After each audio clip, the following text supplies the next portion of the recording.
Bonjour Elodie. Bonjour Lucilla. Alors, chers amis auditeurs, chers amis qui suivez Influence Event, aujourd'hui j'ai l'immense plaisir, vraiment un plaisir extra, d'accueillir Elodie Buscoz. Alors, vous la connaissez ou pas, mais je vais vous présenter quelqu'un que je considère comme vraiment extraordinaire dans ce qu'elle fait, dans ce qu'elle propose aux femmes. Elodie Buscoz est une coach auprès des femmes qui veulent se libérer des relations toxiques. Alors, je pense que tu vas nous expliquer tout ça tout à l'heure. Elle est également experte en bien-être et elle a mis en place un superbe congrès dont nous vous dirons plus tout à l'heure. Mais là, je vais lui laisser la parole. Ma première question, c'est Elodie, présente-toi à tous nos amis auditeurs, dis-nous qui tu es. Déjà, c'est un grand privilège pour moi d'avoir été invitée par toi-même pour cette interview. Vraiment, je te remercie. Donc, effectivement, quel a été un peu mon parcours de vie? Je suis pas arrivée dans le coaching comme ça dès le début. J'ai une formation d'ingénieur. Je suis ingénieure en prévention des risques industriels. J'ai travaillé à peu près 7-8 ans dans le milieu. Donc, pas grand-chose à voir, disons, a priori. Mais la gestion de projet en équipe m'a amené finalement progressivement au coaching. Et j'ai une collègue un jour qui m'a dit cette phrase vraiment qui a fait sens en moi. Elodie, tu sais, c'est comme si tu étais mon coach un peu. Et le jour où elle m'a dit ça, ça a vraiment résonné et je me suis dit, oui, effectivement, c'est peut-être un peu de cette manière-là dont j'aborde les choses avec les personnes que je côtoie au quotidien. Et c'est à partir de là que j'ai commencé ma reconversion professionnelle. Je suis repartie en cours du soir, à côté de en plus de mon boulot, en fait, à temps plein. Le soir, j'allais en formation. Ok. Et 2012, j'ai démarré. Ok, super. Alors moi, je t'ai vu accomplir de belles choses, de grandes choses là, très très récemment. J'avoue que tu m'as bluffé. Alors pour toutes les personnes qui n'ont pas pu te suivre, moi je les invite vraiment à se mettre en connexion avec toi, à regarder un petit peu le travail que tu fais parce que c'est juste, c'est grandiose. Alors justement, je disais tout à l'heure, tu es la fondatrice et tu as mis en place le CIBW.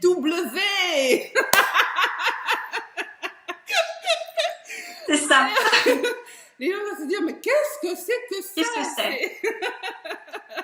Un nouveau colorant? Non.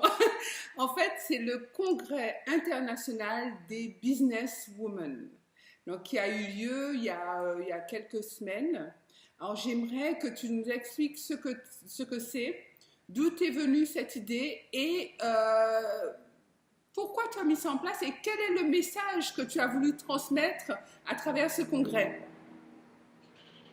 Effectivement, cette année, à l'occasion de la Journée de la Femme, donc pour toute la semaine de la Journée de la Femme, a eu lieu le Congrès international des businesswomen. Et à cette occasion, j'ai pu solliciter et interviewer de nombreuses femmes d'affaires à travers la francophonie mondiale pour qu'elles délivrent justement leur propre message, elles, leurs conseils, leurs astuces, leur parcours de réussite sur leur parcours personnel, mais aussi parcours professionnel, pour elles-mêmes inspirer d'autres femmes. Donc c'était cette année un congrès virtuel, puisque c'était en ligne. L'idée, c'est que 2017 puisse être un congrès présentiel dans le sud de la France. Donc là, je vais m'y mettre, là, préparer l'édition de l'année prochaine, parce que ça va être du coup encore un peu plus... une organisation encore plus complète, on va dire. Ben, ça a déjà eu beaucoup de succès, alors je dirais l'année prochaine, attends-toi à avoir encore plus J'espère. de monde. Pour cette première édition, on a eu près de 700 personnes, en fait. Et plus de 5000 visites. Ça a été vraiment incroyable. Pour une première édition, je m'attendais vraiment pas à un tel succès. Ça a été incroyable. Les partenaires également, les businesswomen qui ont participé ont été vraiment incroyables. Elles ont bien joué le jeu, elles ont donné de leur temps en fait pour réaliser toutes ces interviews qui étaient et sur l'Europe et sur le continent américain, donc avec le décalage horaire. on s'est bien organisé pour enregistrer toutes les interviews, toutes les entrevues. Tu as reçu 14 businesswomen, hein, si mes souvenirs sont bons. Tout à fait, on a eu 14 businesswomen, on a eu notamment Yann Gamache-Latourelle qui a créé son entreprise de pharmacie, qui a écrit son livre La jeune millionnaire il y a pas très longtemps. On a eu Biba Pédron, Marcel Delafaye, on a eu de nombreuses femmes. Voilà, l'idée c'est qu'à travers ce congrès qui est gratuit, on puisse donner accès au message de toutes ces femmes, que chaque femme dans la francophonie mondiale, en l'occurrence, puisse se dire, à côté de chez moi, dans mon pays, dans ma région, il y a aussi d'autres femmes, des businesswomen comme je les appelle, qui ont réussi leur carrière professionnelle, qui sont allées au-delà de leurs attentes. Et donc, il y a des modèles que je peux suivre, dont je peux m'inspirer, qui sont à côté de chez moi. Donc, l'idée, voilà, c'est ça, c'est de vraiment démontrer que, où que l'on soit dans le monde, alors j'ai pas encore trouvé une ambassadrice pour chaque pays, mais ça viendra, mais c'est de démontrer que, où que l'on soit dans le monde, dans la francophonie mondiale, c'est possible, il y a des femmes qui réussissent, qui ont réussi, et qui peuvent être un modèle d'inspiration. Eh ben, écoute, pour moi, tu es vraiment belle voix. Hein. Là, continue parce que moi, je me suis vraiment, j'ai suivi depuis le début jusqu'à la fin, jusqu'au live, puisque tu as fait une conférence en live avec quelques businesswomen justement qui faisaient partie de la troupe. Et c'était vraiment très, très inspirant. Donc, j'ai déjà eu l'occasion de te féliciter, mais je le renouvelle là en public parce que c'est vraiment c'est une très, très bonne chose. Et j'invite tous nos amis auditeurs à se joindre à cette aventure que tu proposes. Voilà. Oui, tout à fait. N'hésitez pas. Et puis, toutes les interviews sont de nouveau disponibles sur ma chaîne YouTube. Ah, super. D'accord. Donc, je mettrai le lien juste sous la vidéo, donc vous pourrez y aller quand bon vous semble. Élodie, j'avais envie de te demander, puisque tu es coach auprès des femmes, qu'est-ce que tu proposes de plus aux femmes que les autres coachs ne proposent pas? Alors déjà, pour commencer, je m'inspire énormément de ma propre expérience. Donc en ça, et c'est aussi ce que je transmets à mes clientes, en ça, je suis moi-même unique. De la même manière que je dis à mes clientes, vous êtes également unique à partir du moment où, dans votre projet professionnel, vous mettez une part de vous-même. Votre propre expérience, elle est unique. Donc pour commencer, j'y intègre tout ce que j'ai pu vivre, tout ce que j'ai pu expérimenter, ce que j'expérimente encore. Donc notamment par rapport aux relations toxiques, tu en as parlé un petit peu tout à l'heure. Qu'est-ce que c'est déjà? Une relation toxique, ça peut être avec n'importe qui. Ça peut être avec un conjoint, un parent, un enfant, un collègue, peu importe. Toute personne qui nous entoure, mais également et avant tout avec nous-mêmes. Et ça, au fil de mon propre développement personnel et aussi de l'accompagnement de mes clientes, j'ai remarqué que le point commun entre toutes ces femmes, c'est qu'il y avait une relation toxique avec elles-mêmes. On n'a pas tous et toute une relation toxique avec son conjoint. Ça, non. Mais avec soi-même, oui. À un moment donné, on a cet auto-sabotage pour un projet personnel, un projet professionnel, une envie, un désir, on se bloque. On a ces préjugés, cette petite voix qui nous empêche d'aller plus loin. Cet auto-sabotage, c'est cette relation toxique que l'on a avec nous-mêmes. Donc, c'est déjà d'accompagner ces femmes à se libérer de cet auto-saboteur, de cette relation toxique qu'elles ont avec elles-mêmes, par souvent un manque de confiance en elles-mêmes, une baisse de l'estime de soi. C'est sûr. Donc pour commencer, c'est de rebooster, de redonner cette confiance, de redonner cette estime de soi. Et pourquoi? Eh bien, c'est que derrière, c'est de pouvoir être vraiment qui l'on est. Alors, dit comme ça peut paraître un peu abstrait, mais je pense que toutes ces femmes qui nous regardent se sont déjà dit un jour, je sais au fond de moi que je peux faire mieux. Je sais au fond de moi que je pourrais être ailleurs. Je sais au fond de moi que je pourrais faire encore plus, encore plus haut, encore plus grand. On ne sait pas comment, on ne sait pas quoi exactement, on ne sait pas pourquoi, on ne sait pas comment, mais il y a cette petite intuition qui dit on sait. Je sais que je peux, que je suis et que je peux faire mieux. Et l'idée, c'est ça. C'est d'aller vers cette grandeur. Moi, ce que j'appelle cette puissance féminine et que j'appelle aussi développer votre attitude milliardaire. Parce que, eh bien, cette richesse que l'on peut chercher à l'extérieur, cette richesse matérielle et financière, avant qu'elle se matérialise, il faut vraiment la ressentir. Il faut vraiment avoir cette richesse intérieure avant.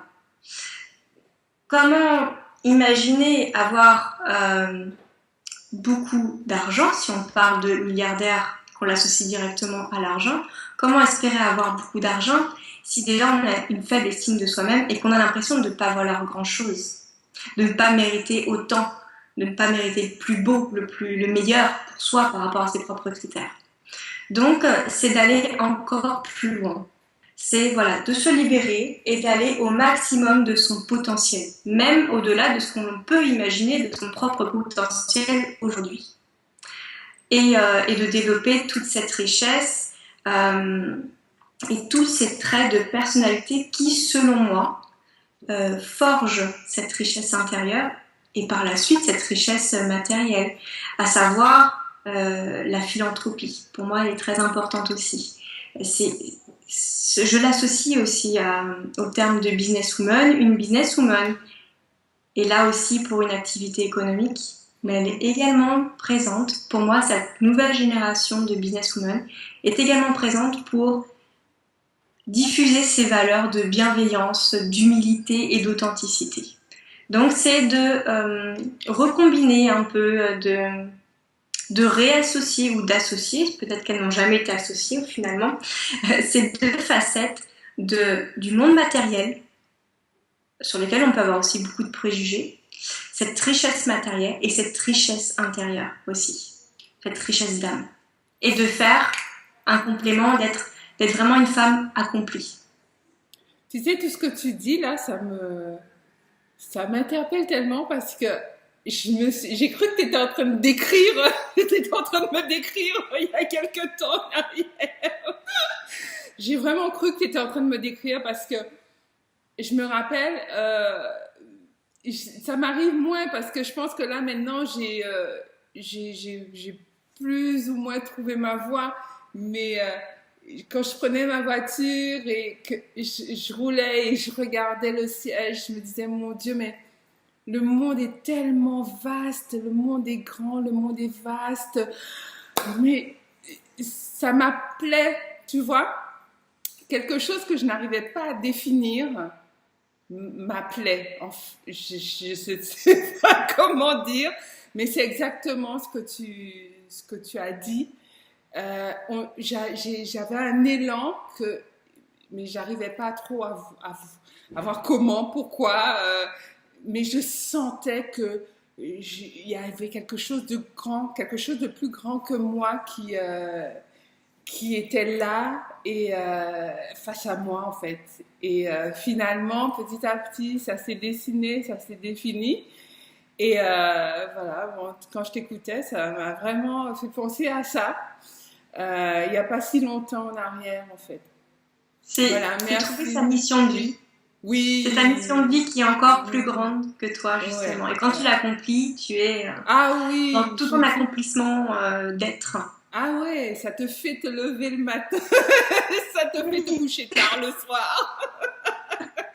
Enfin, c'est vraiment du bonheur. Alors, pour les personnes qui souhaitent en savoir plus sur la mission de vie, je vous invite à contacter Elodie. Vous aurez toutes les coordonnées de son site, tous les moyens de la contacter juste sous la vidéo. Et n'hésitez pas moi-même à me contacter. De toute façon, nous sommes toutes les deux connectées, donc il y aura pas, l'échange se fera forcément. Alors, j'ai une autre question pour toi, Elodie. Je sais que tu as été formée par les plus grands, Tony Robbins, Martin Latulippe. plus d'autres, sûrement, hein, que je connais pas. Et j'aimerais savoir ce qu'ils t'ont apporté, comment tu as pu évoluer par rapport à ces formations-là.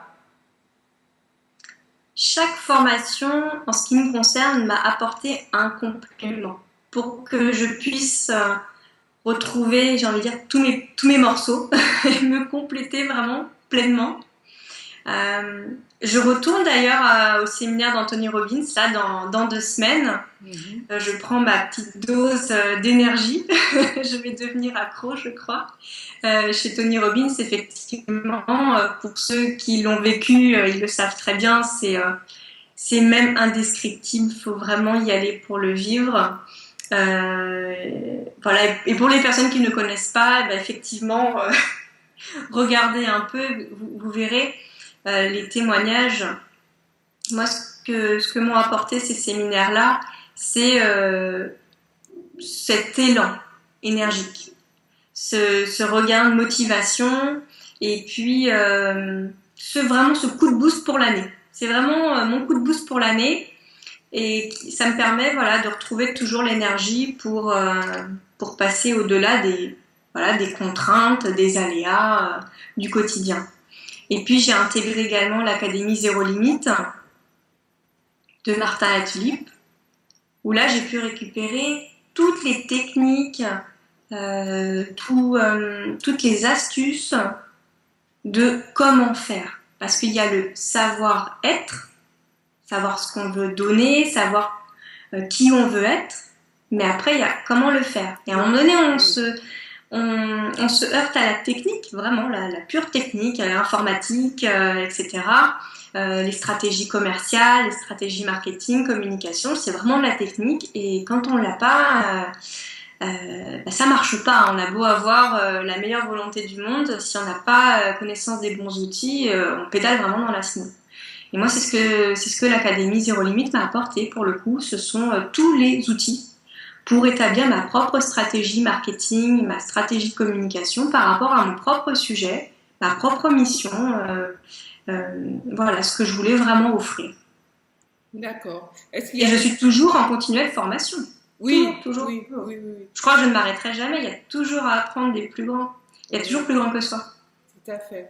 Et c'est comme ça aussi qu'on voit l'évolution, qu'on voit sa propre évolution, et que les autres voient également notre évolution. Parce qu'à un moment donné, si on arrête de se former, si on arrête de lire, ça veut dire qu'on considère que ça y est, on est arrivé, et en fait, c'est un cheminement qui dure toute une vie. On est en croissance personnelle permanente. Donc, d'ailleurs, on en parle beaucoup, enfin, dans les pays anglo-saxons, c'est constant personal development. C'est en permanence, on cherche tout le temps à devenir une meilleure version de soi-même. Tout à fait, pour ne pas devenir le cordonnier le plus mal chaussé.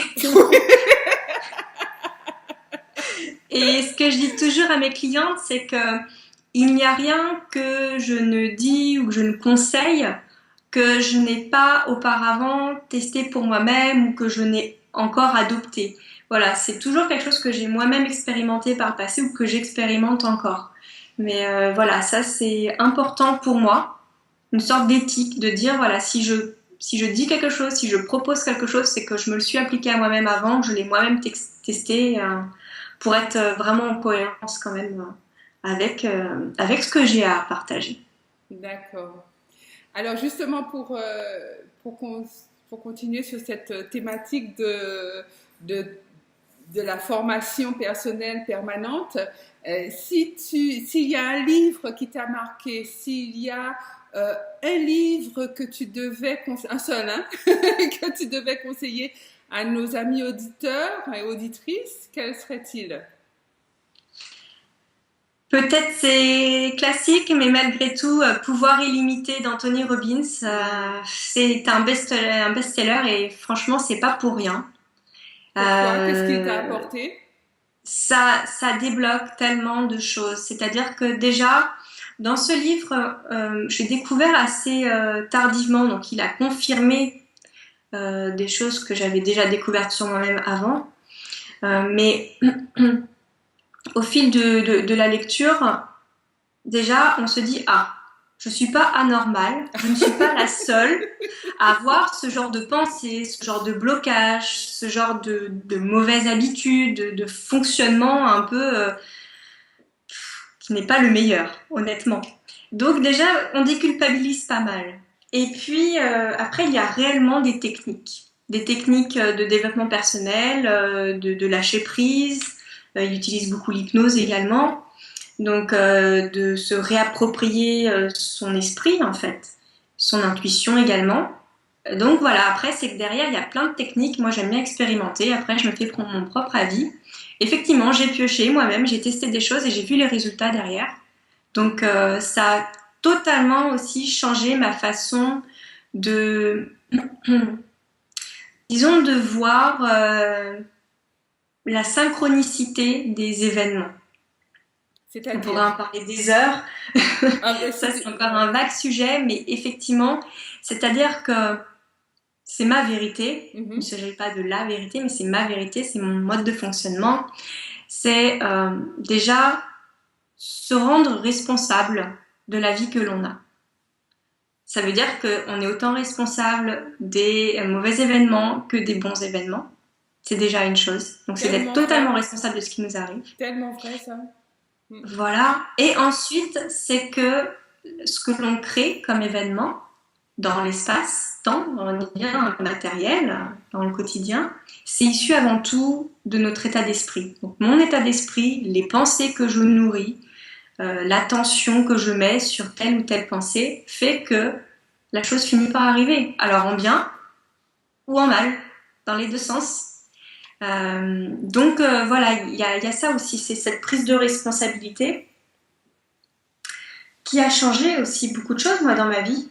Au tout début où j'ai démarré mon développement personnel, parce que il y a deux choses, c'est à la fois c'est effrayant de savoir qu'on est responsable de sa vie, c'est embêtant même de dire que mince, je me plains jusqu'à présent, je me sens victime, mais finalement j'en suis 100% responsable, je peux pas accuser les autres. Certes, ils ont une interaction avec moi, avec mon environnement, mais en fait ça vient de moi avant tout. Donc ça c'est plutôt embêtant. Et point positif, c'est aussi de se dire que finalement, pour que ça change, j'ai pas à attendre que les autres changent, parce que ça peut être très long et c'est très compliqué. En fait, tout vient de moi. Et ça, c'est déjà plus facile. Quoique, mais c'est déjà plus facile si c'est sur moi-même que je dois travailler pour faire changer les choses. Donc, voilà, moi, ça a beaucoup fait évoluer l'idée que j'avais de, voilà, ce que j'appelle comment se créent les événements dans ma vie. Pourquoi telle ou telle chose arrive ou n'arrive pas et de se dire, voilà, la responsabilité, ma façon de penser, là où j'ai le focus, etc. Et c'est un peu, après, un mode de fonctionnement. Et une fois qu'on a compris, pour les personnes qui connaissent la loi d'attraction, c'est totalement relié. Hein. J'ai envie de dire, je dis la même chose avec des mots différents. Mais c'est une fois qu'on a compris ce mode de fonctionnement qu'on peut vraiment partir après sur la route du succès. Moi, je le dis vraiment parce que on se corrige après. On corrige nos pensées, on corrige nos façons de faire. Et voilà, on réadapte à chaque fois pour se dire non, si je veux ça, je dois faire attention à telle et telle chose. Je reprends ma pensée, je reprends ce que je viens de dire, à pas être dans la négativité, à pas être pessimiste, etc. C'est tellement vrai ce que tu dis, c'est tellement juste parce que ce qu'il faut savoir, c'est que lorsqu'on prend justement la responsabilité de sa propre vie, c'est-à-dire qu'on a fait le constat que ce qu'on vit, ben, c'est la conséquence de tous les choix qu'on a posés jusqu'au jour d'aujourd'hui. Donc, quand on prend la responsabilité de sa propre vie, ben, du coup, on reprend les rênes de sa vie. Et c'est là le truc, et c'est là le gain, c'est là, c'est là que ça fait peur. Ah oui, voilà. Alors, effectivement, comme tu le disais tout à l'heure, ça fait mal, c'est pas forcément facile, on dit, mais mince, ah ouais, j'étais vraiment à côté de la plaque, tu te rends compte tout ce truc que j'ai généré. Donc c'est sûr que ça fait mal, hein, c'est pas simple, c'est pas facile, mais ça en vaut la peine, je dirais. Ça en vaut la peine parce que ça veut dire qu'à partir de ce moment-là, ben, on décide, en fait, on décide de sa vie et on décide d'orienter sa vie dans le sens que l'on choisit et on ne se raccroche pas à une sorte de fatalité ou une sorte de hasard qui n'existe même pas d'ailleurs. Donc ça, effectivement, merci d'en avoir parlé parce que c'est quelque chose qui est très très important et je pense que ça va aider beaucoup de gens d'entendre ça. C'est la base de tout. C'est Oui. la base de tout. À un moment donné, si on ne se sent pas responsable de sa propre vie, on ne pourra pas créer les choses derrière. Tout part de ça aussi. Et la responsabilité, c'est lié aussi à la confiance que l'on a en nous-mêmes. Oui. Tout s'emboîte. Il y a beaucoup de choses effectivement qui sont reliées et tu l'as expliqué de manière très claire. Merci. Très bien. Alors, donc maintenant, avant d'aller vers la fin de notre interview, j'aimerais passer tellement plus de temps avec toi. Mais oui, c'est ça. Mais je sais que ton temps est précieux. Alors, j'aimerais te demander quelle est ton actu? Qu'est-ce que tu nous as déjà dit un petit peu ce que tu envisages? Tu es déjà sur le congrès international des Businesswomen 2017. Alors moi, je trouve ça incroyable. Je trouve ça incroyable, je trouve ça génial. Elle est déjà à la prochaine étape, quoi. C'est super. Alors, parle-nous un petit peu de ton actu. Alors, la prochaine grande étape pour 2016 déjà, ça va être septembre.